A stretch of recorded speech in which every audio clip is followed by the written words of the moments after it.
So, thank you all for coming. Like I muttered a moment ago, this is an alpha presentation. I'm also using a remote for the first time, this type of remote, so things may fall over and that's going to be okay. I chose this topic because I thought I could do a talk very quickly with a limited amount of time that I had. I only realized that FSOS was coming up just a few weeks back and thought, well, I should take two of my deep interests, so ecology and the nature of animal systems, and free software and open source, and try and combine the two and see what happens. I thought it would be fun, easy, and I was wrong, but in good ways. I'm surprised at the ways that working on this presentation has changed my thinking. And I'll talk about that a little bit on the way through. So a couple of disclaimers here. I'll be talking about open source licensing for part of the presentation. I'm not a lawyer. This isn't legal advice. I'll also be talking about ecology. I'm definitely not a scientist. So I know that existential questions are difficult this close to lunch, but who are you? So, oh, I went past my slide. Come on, back up. There we go. So how many people here identify as developers? Okay. How many people identify as entrepreneurs? Journalists? Okay. Hackers? Researchers? Students? Teachers? Writers? Is there anyone who has felt deeply left out? I didn't ask pastor. Okay, great. Okay. I always ask that question because it gives me a sense of who I'm trying to address, which is especially important when a presentation is new and likely to fall over at various bits. So, who am I? I had that introduction, which was wonderful, but on a sort of more general level, I spend most of my time in electronic frontier, free software, and open source communities. I focus on open source advocacy, community development, community management, and company and organizational strategy around free software and open source. Mostly around helping organizations understand how they can better interact with groups that aren't like them, with communities of people, with companies if they're a nonprofit, with nonprofits if they're a company, and so on. And over the last 20 years, I've mostly worked at either startups or nonprofits. So Mozilla falling into the nonprofit bucket. Startups would be things like MySQL AB, the company that was behind the MySQL database. With this presentation, there are really a couple of things I hope to send you home with. So first, I'd like to send you home with a simple, useful model of important free software and open source dynamics. And I want these to be ideas or models that scale well. So they'll be simple models to start with, but they're models that you can use to build more complex models.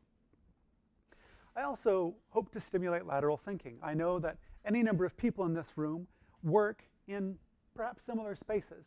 And I always like trying to bring things to my peers to get them thinking in different ways than they're accustomed to.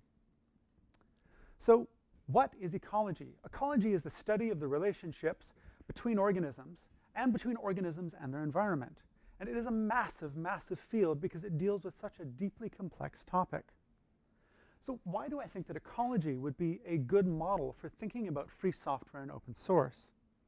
First, ecology tends to focus on large, holistic models, but it'll start with very simple models. So most people are familiar with something like food chains, where you describe what series of animals eat each other.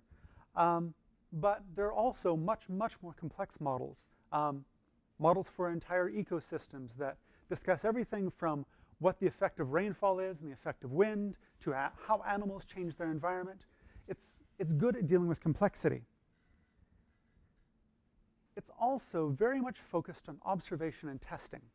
A lot of the research and study we do around how open source works is based around discussing with people. And what someone says they do and why they do it is often different than why they actually do it. Animals can't tell us why they do things. We have to make hypotheses. We have to apply them and see if they pan out in ways that we expect. And I think that's a good way to approach any complex system. And open source is fiercely complex because it interacts with IT as a whole, and as everything else in the world does, it interacts with human society, which is ferociously complex. I also think ecology is an appropriate model because it so much deals with animal drives and needs. And I think often when we're doing business modeling, when we're trying to understand why something works the way it does, we forget that so many choices are driven by simple human needs. Need for status, need for love, need for safety. People will do things that are deeply against the interests of the groups that they're a part of to get those things when they don't have them. And all we have to do is look at various scandals involving politicians and sex workers or any other field. People will do crazy things for love and for those base drives that we all have. But keep in mind that it's only a model. We have lots of models for analyzing these types of situations. There are things like Business Model Canvas, which is one of my favorites. I like trying to apply slightly different models to situations that I deal with often, because I find every model has a bias inherent in it. So for example, with the Business Model Canvas, it is fantastic for rapidly working at business models in a compact form that you can easily share with other people. The downside is that it steers you into a relatively well-defined set of choices. It doesn't tend to cover things like how much do organizations shape the environment that they're a part of. For example, there aren't sections in the business model canvassing, I can't talk today, Business Model Canvas book that talk about the effect of lobbying on industries, which has a tremendous effect. If you're Disney and you can lobby hard enough to change copyright law, you change the fundamental physics of the market that you deal in. You change everything. You change how people compete with you, who can compete with you, and what people can compete with.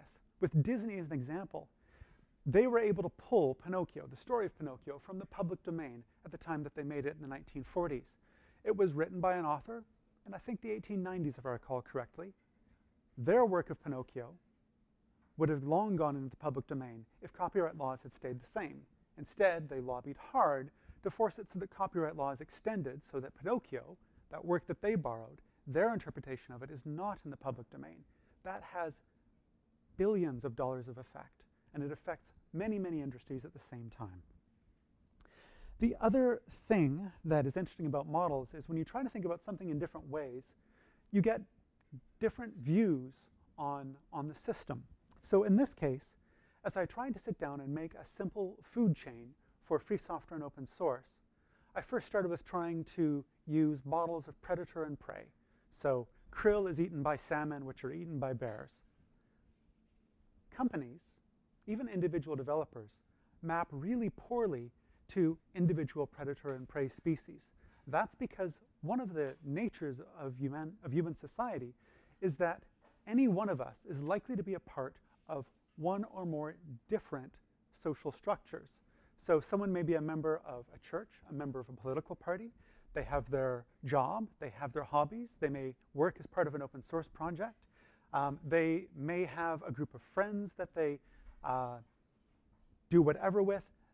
Each person isn't focused on a single task. Like, compare the social insects. If you have something like a termite, each member of a termite colony has one role, one main role. If you look at a human being, you may find that you have someone who works by day as a proprietary software developer for a large proprietary software company, and by night, on the side, perhaps under a pseudonym, they're writing open source software. These two things may be in direct competition, and you don't see that in the animal world so much. If you throw in things like politics, you may find that there are many areas where people have different roles and different social structures that are in, I wouldn't say conflict with each other, but they certainly have relationships with each other that aren't always congruent.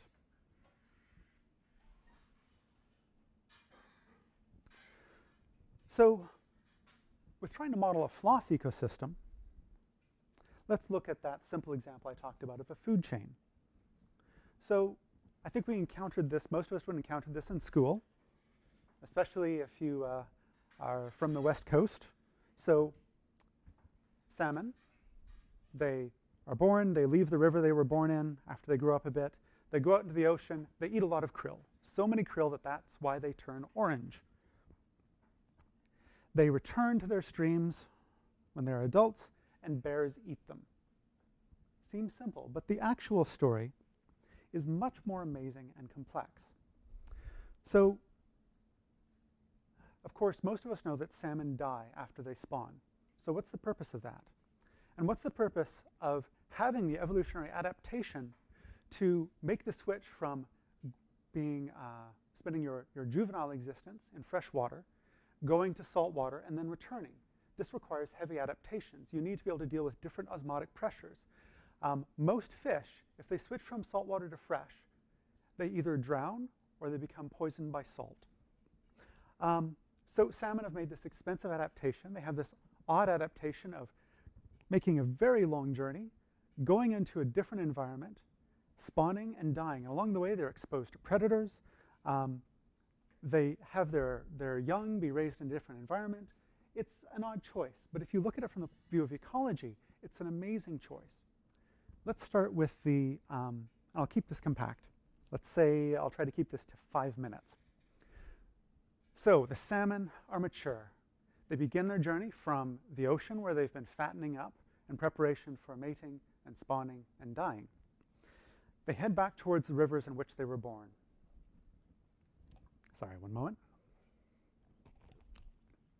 Along the way, as they concentrate into larger and larger groups, they face a gauntlet of predators. Seals will be waiting at the river deltas where they have to enter the rivers, and they'll lose some of their members at that point. So there's risk in that part of the journey. They expend tremendous amounts of energy going up rivers that they really are too big for.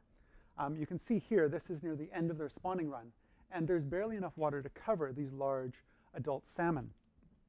Along the way, they are easy pickings for so many predators. And it's not just bears, it's everything from bears and eagles and foxes, black bears and brown bears. Any predator that can live on fish along the way will take its chunk out of them. When they finally arrive at the place where they're going to spawn, which tends to be shallow, somewhat protected places with good oxygen, like a good proportion of oxygen in the water, they lay their eggs, they put them into special caches where they aren't washed away by the water, and then their adrenal glands go into overdrive and they die. They're effectively killed by steroids that their bodies produce. Interestingly, if you remove their adrenal glands at this point in their life cycle, they'll live another year or so. They actually are programmed to die at this point. And they die. If the bears haven't eaten them, if the other predators haven't eaten them, then there are just dead salmon in the river. And then the scavengers move in. This is such a tremendous introduction of food into a relatively lean ecosystem. The predators can't cope with it. The bears will eat just the bits that they like. They'll tend to drag it away from the riverbanks so they don't have to compete with other bears. And they will leave these half-eaten carcasses where they are consumed by various scavengers and detrivores. So you'll have insects, you will have smaller mammalian scavengers, you'll have birds that come in, they eat the salmon, and they immediately then deposit waste that's rich in nitrogen, waste that feeds this ecosystem of trees.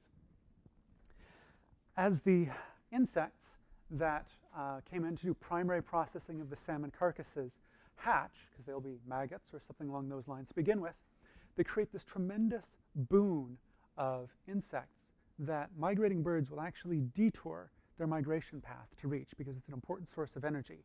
Those birds, again, turn salmon into fertilizer for the forest. This is probably the most important influx of organic material for these forests every year. The effect of this for the salmon, because you think, what's the upside? You've swum all this way, and then you've died. Wouldn't it be better to protect your young? Wouldn't it be better to stay in the ocean? What they've done is they've created a very rich, seasonal river ecosystem. The salmon fry have this abundance of tiny insects and other things that break down the remains of the adult salmon. So there's a lot for them to eat. The predators that would be focused on eating the eggs if the salmon weren't dying are already sated. They're glutted by what they've received already. The salmon fry hatch, they disperse into safer environments. They've got a sheltered place where they don't have to compete with any other ocean predators. And then, once they're large enough, they move back down the river. And this is just the tip of the iceberg. It's an amazing cycle. And this is one of the things that I've been trying to bring to my analysis of how free software and open source work. And let's try applying a little bit of that to the question of why do individuals and companies contribute to free software and open source projects? The typical answer The typical answer is that people do it because they're altruistic. People do it because they don't have anything better to do. People do it because they believe in free software and freedom. I find that people do it for a multitude of reasons, many of which end up supporting each other. The way I've structured this is we have individuals at the top, organizations at the bottom, and the reasons for them engaging in sharing their source code under open source and free software licenses in the middle. So for individuals, you can tend to break things down into ethical issues, material needs, social needs and drives, personal needs, and professional needs. Altruism is one important ethical need. It's also a social need, but I've tended to group these by their primary focus, not by primary and secondary. Some people believe that it is the right thing to do to share what you can with others. Most open source folks agree with that, but they wouldn't produce open source if they couldn't also feed their family. Any number of us believe that freedom is essential, and as was said in an earlier presentation, freedom of speech.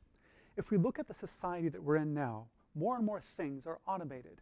More and more processes that were formerly run by humans are now run by software. Software, in many ways, is a runnable expression of human skill. However, it lacks the sophistication and some of the flaws of human beings. So we can look at simple examples like, say, cameras meant to catch speeders. These are operated by software. There's no human involved in the process after production and installation. But that's an odd thing to do. Usually, a police officer would be doing this work. And any number of countries, any number of jurisdictions have laws about you being able to face your accuser. Is a camera an accuser? Is a piece of software your accuser? I think by and large it's relatively harmless. However, there are many cases where it's not harmless. Consider voting machines. If we had a voting system based on human beings that worked the way that voting machines worked, we would be outraged because the system would be this. I would walk into a room, I would whisper to someone what my vote was, and they would say, yeah, got it. And then I would leave. I would have no audit trail, I would have no process. It would be very difficult for anyone who wasn't in that booth to actually know what happened. And when we have voting machines that are closed, suddenly we end up taking a lot of our freedom and moving it to a system where it can do a lot of damage, where the person who controls the voting machine can control the outcome of the election. We don't even need to attribute this all to malice. It's not that every voting machine manufacturer is out there looking to sell themselves off to a world government, though it seems to be a good business model. Simply incompetence, I think, is the much larger risk. We know that good crackers can get into a voting machine quite quickly and change votes. We've seen demonstrations in the wild that take under a minute. That is not a very good outcome. So for individuals, there are the material concerns, and I'm just going to leave it at saying compensation.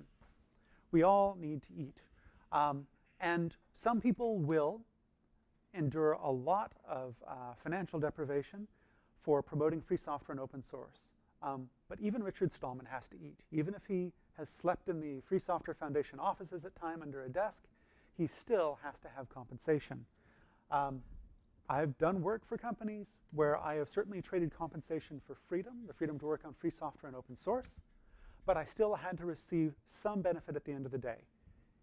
Almost everyone I observe in open source is receiving some type of compensation, if not immediate, then future. There is a whole set of social needs that are met by free software and open source communities. So there's an important sense of belonging. If you're a developer, chances are good that your friends who are not developers don't really get what you do. They don't get why it's elegant. They don't get why it's beautiful.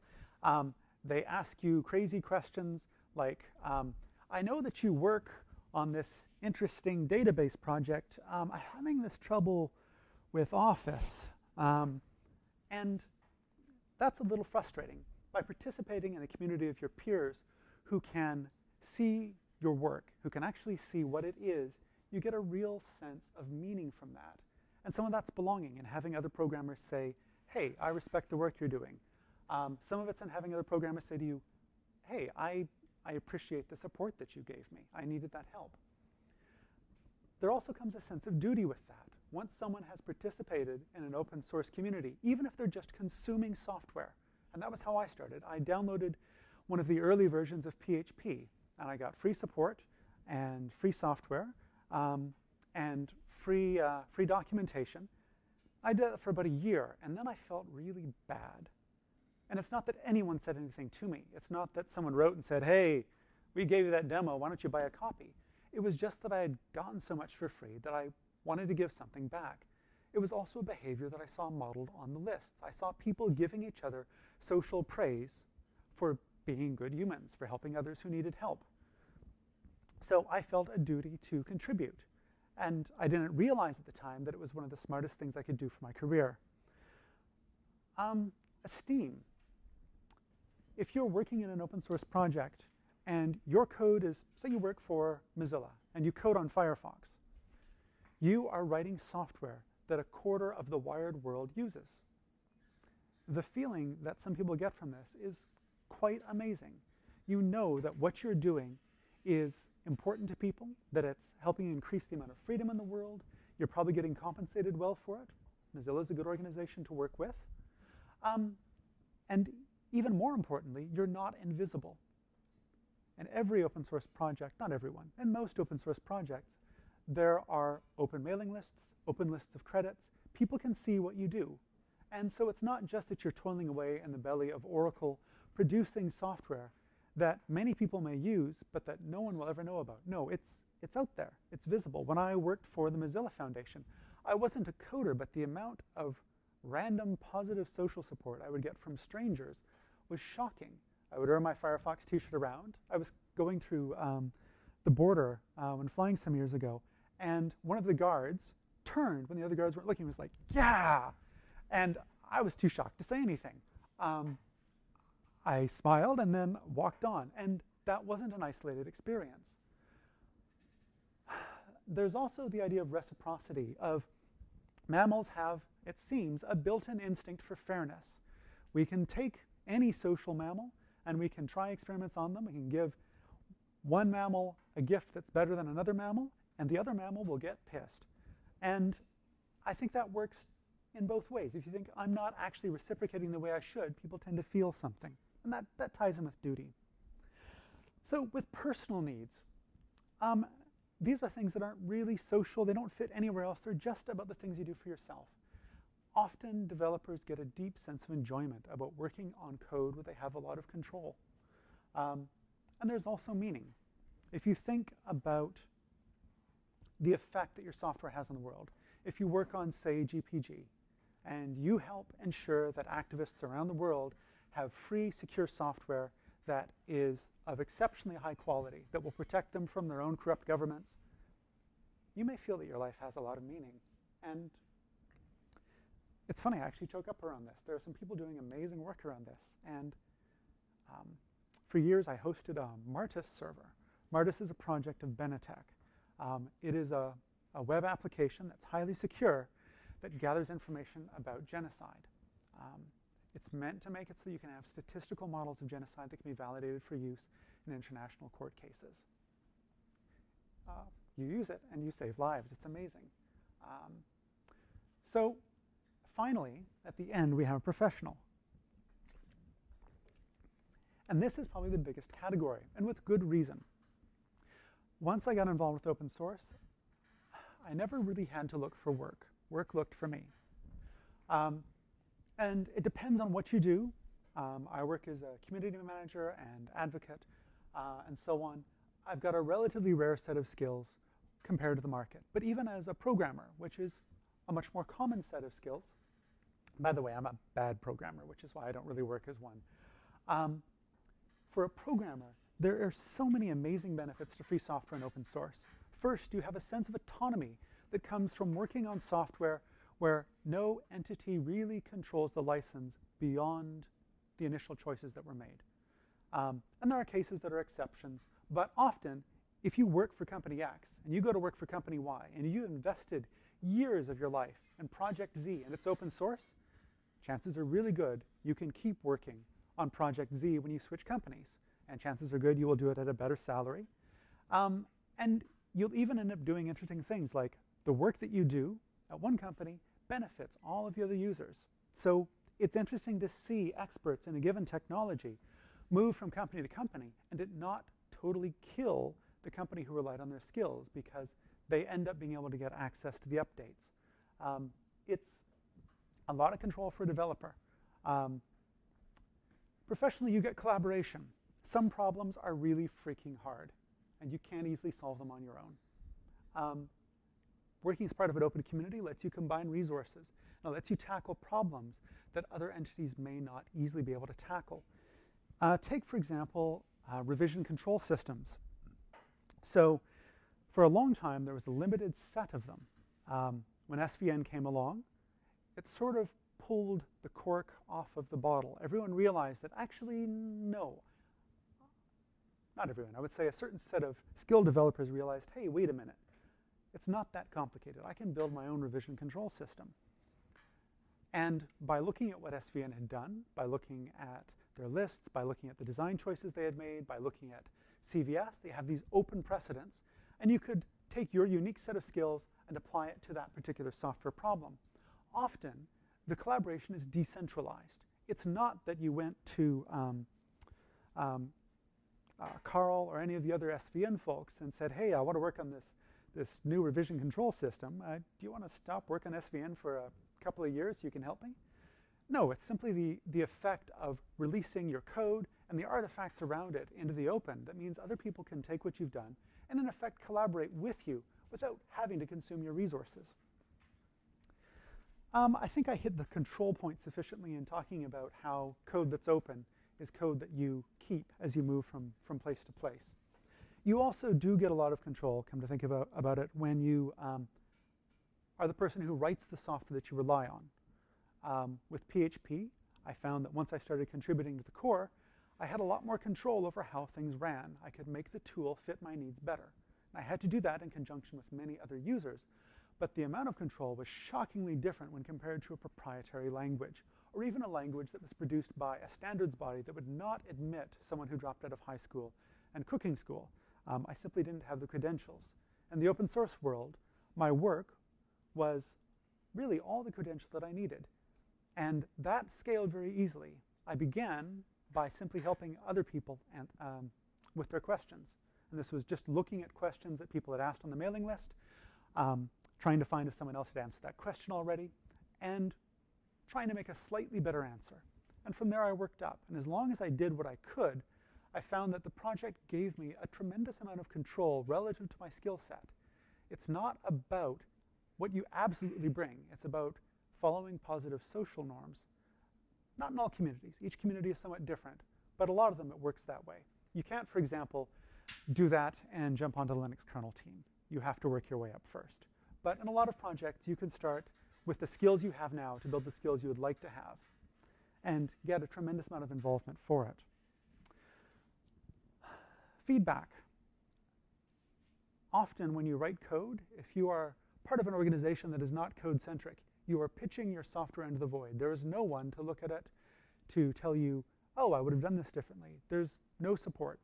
And it leads to not so great software often. Being a part of a community and using open tools often means that you only have to worry about, say you work at a proprietary organization and you use a bunch of open tools underneath. You can do most of your work on the open. You maybe just have this little layer of frosting that your company needs that's proprietary. They get the benefit of you having access to many experts, and you get the benefit of that as well. It's really important for skill development. Mastery.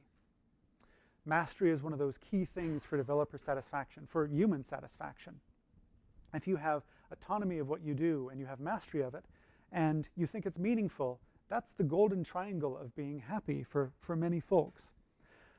Mastery in this case comes faster because you are able to participate in the process of producing the software, which is vastly different than, say, becoming an expert in proprietary software. Very few experts in proprietary software, unless they are part of the team that is writing it, get to see under the hood. You do not get to see the fights between the developers about how to do something or why to do something. You don't get to see the continuous stream of changes to the software over time. And with open source, you get to do that. Here's an interesting example of how this can benefit an organization. When I was at MySQL, we had an excellent writer want to write a book on MySQL.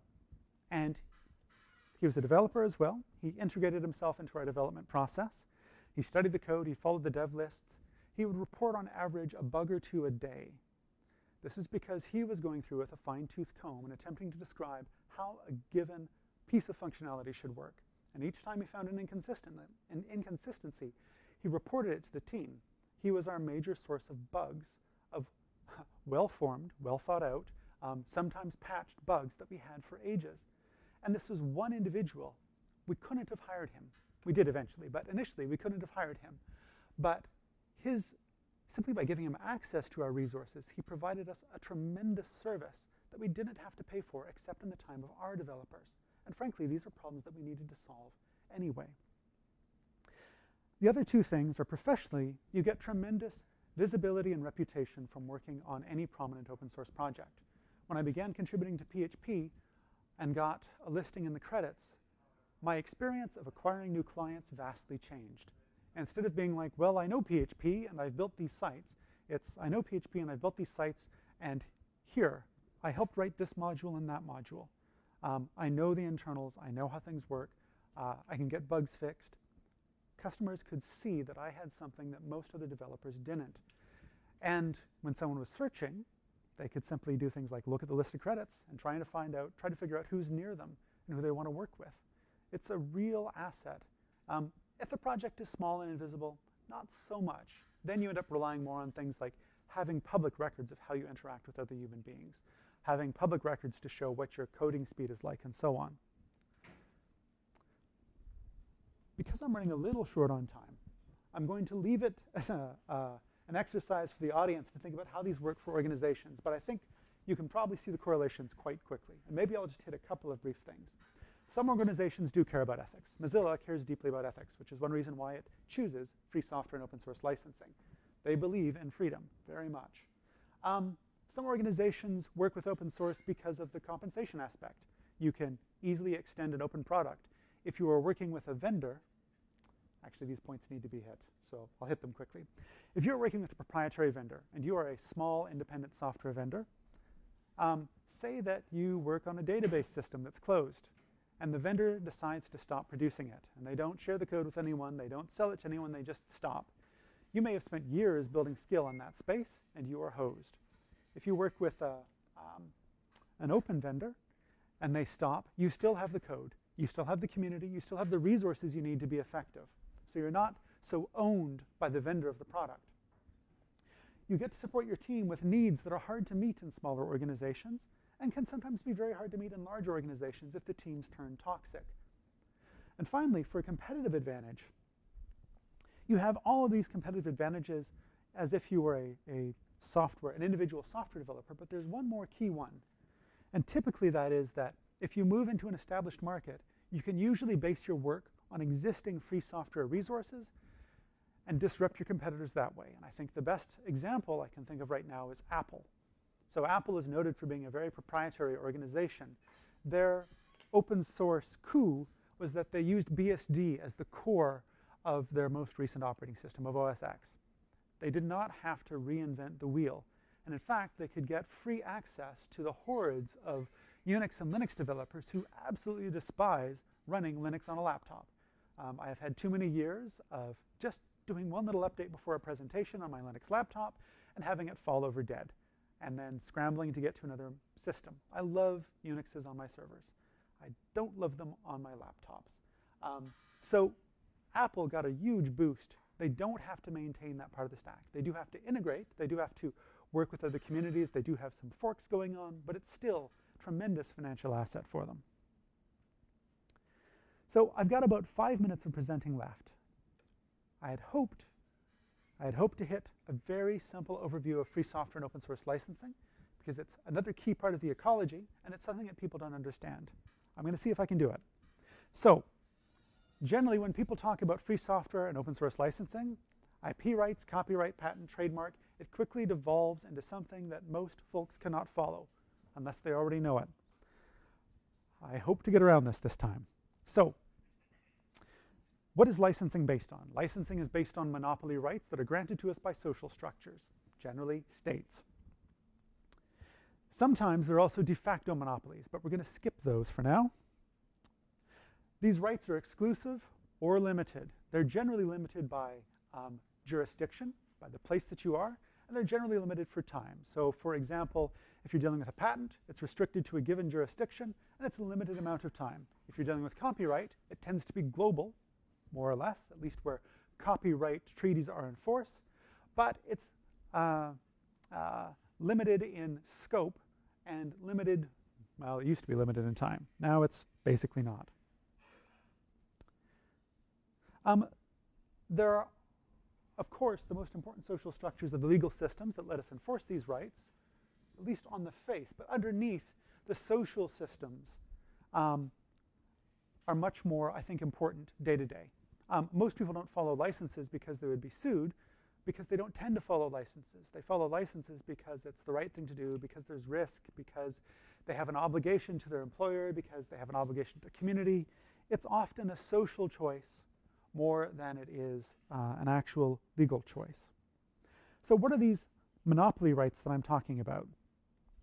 So really there are three that I want to focus on very briefly: copyright, patent, and trademark.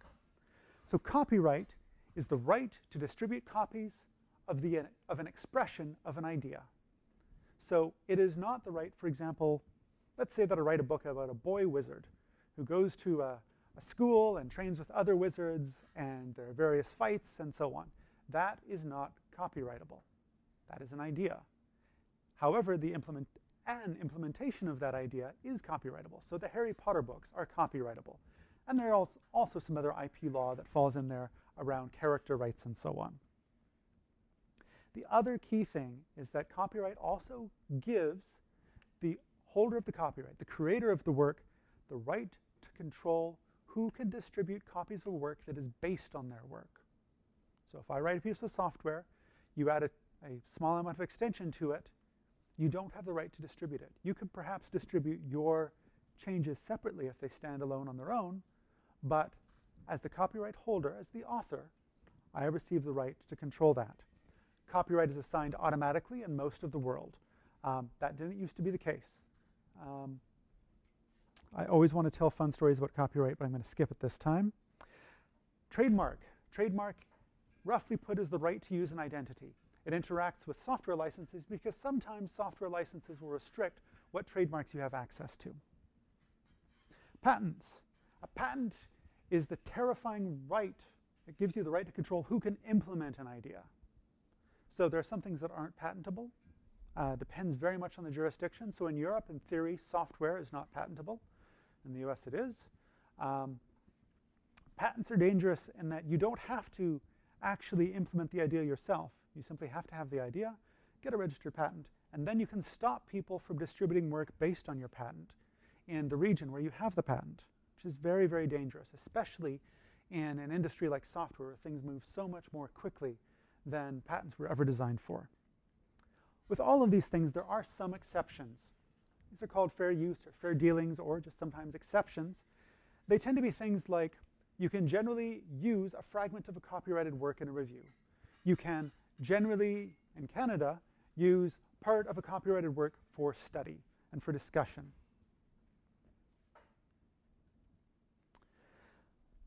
A license is a set of terms and conditions that are based on one or more of those monopoly rights.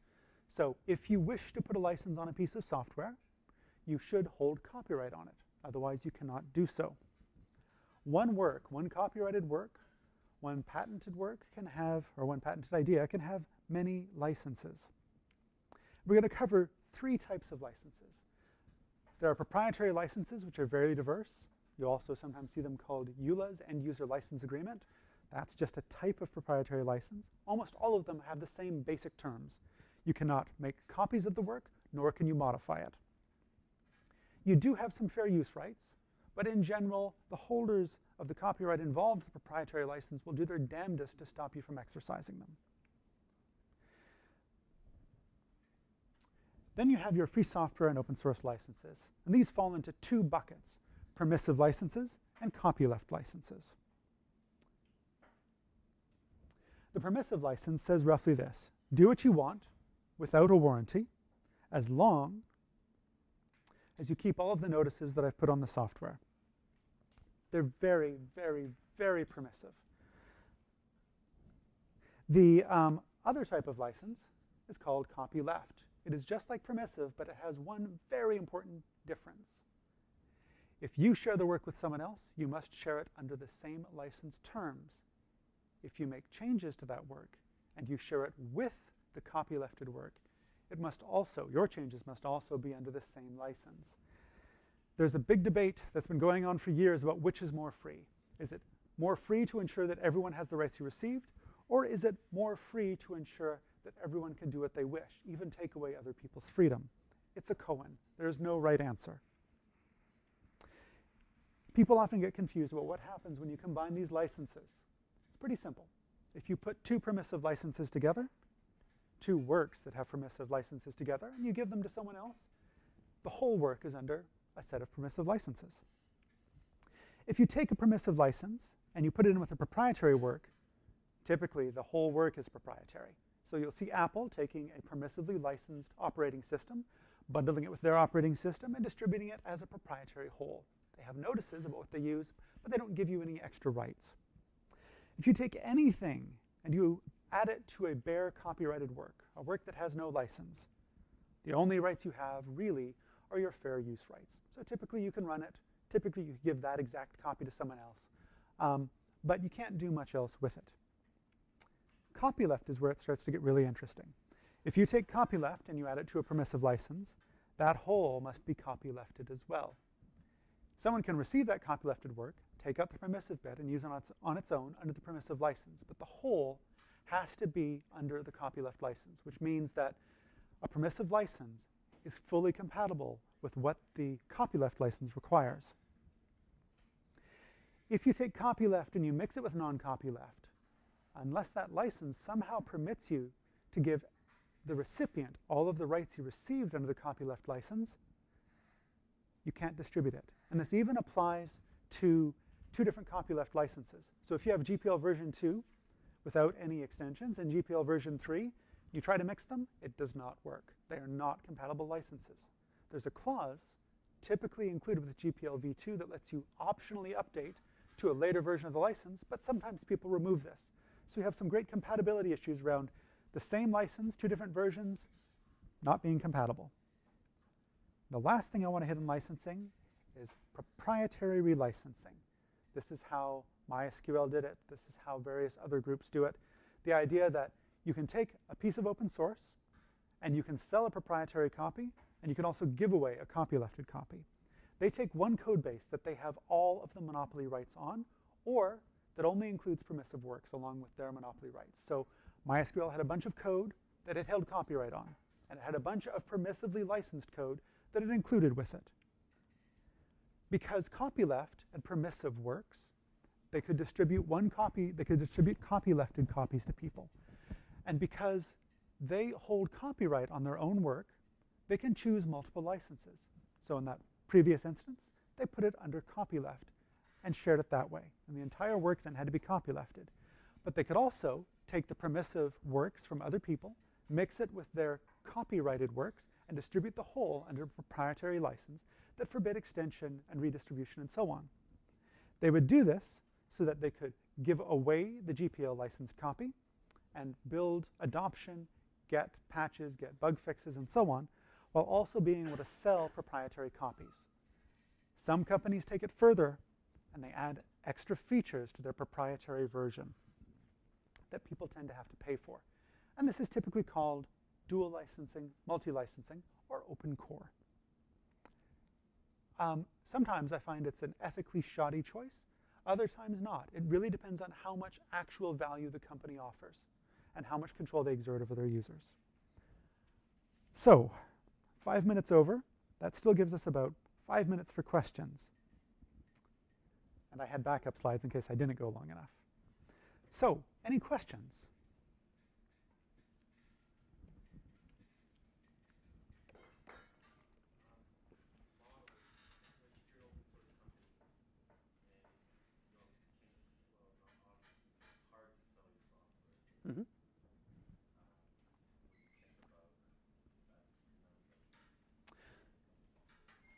So the question is, what do you do if you're a vendor that distributes your main product under an open source license? It really limits your ability to have licensing revenues, because once someone receives a copy, they can distribute copies to others.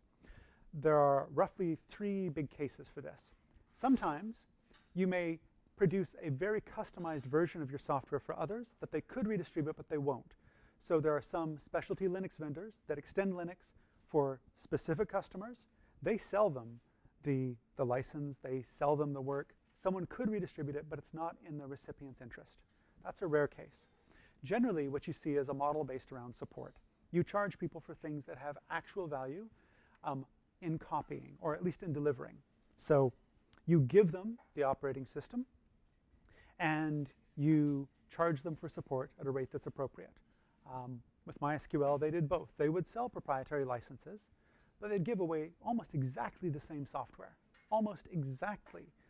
The money came typically from support, or from those companies who didn't want to have GPL software internally. So maybe they needed to embed it with some of their, and mix it with their proprietary software. That's another option. You also see people do little proprietary wrappers, like Red Hat, for example. Red Hat uses its trademark rights and some proprietary extensions to make it so you have this whole that is inconvenient to debundle.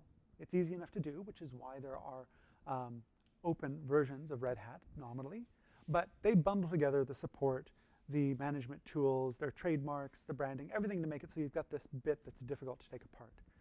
The choice you make really depends on your market and your ethics. I think it is really something people have to do on a company-by-company basis. Any other questions? Yeah. Right. So the Lesser GNU General Public License is a weak copyleft license. I didn't mention it because it's complicated. It is meant to make it so that a particular core piece of code, like a license, can have, like a library, can have a license that ensures that any changes made directly to the library are copyleft. But if the library is integrated with a larger work, it does not affect, or it does not have any requirements of what the license of that larger work is. So it's a way to take an essential library that you want to remain free and have it get much wider adoption, because someone can choose it for proprietary needs. It's a way to create de facto standards. Generally, I recommend people choose permissive licenses instead if that's what they wish to do, but every case requires some different analysis. Any other questions? Okay, I'm going to skip ahead to a couple of slides. I'm going to show you one picture. So this is Idolatus lanosus, the great woolly hacker. I've obscured the gentleman's identity because I don't fully have his permission yet to use the photo. I've written him. He's a friend. I've noted key things about this, this wild beast. So notice the loop attached to his glasses, running Linux, multiple terminals. This is an important actor in the ecosystem, and this is someone who receives the benefits that I mentioned of individual developers. Also notice that his personal styling, while working at very large organizations, can be whatever the hell he wants. So sartorially, open source is an excellent choice. Ken, don't kill me, in case he hears this recording. Thank you all.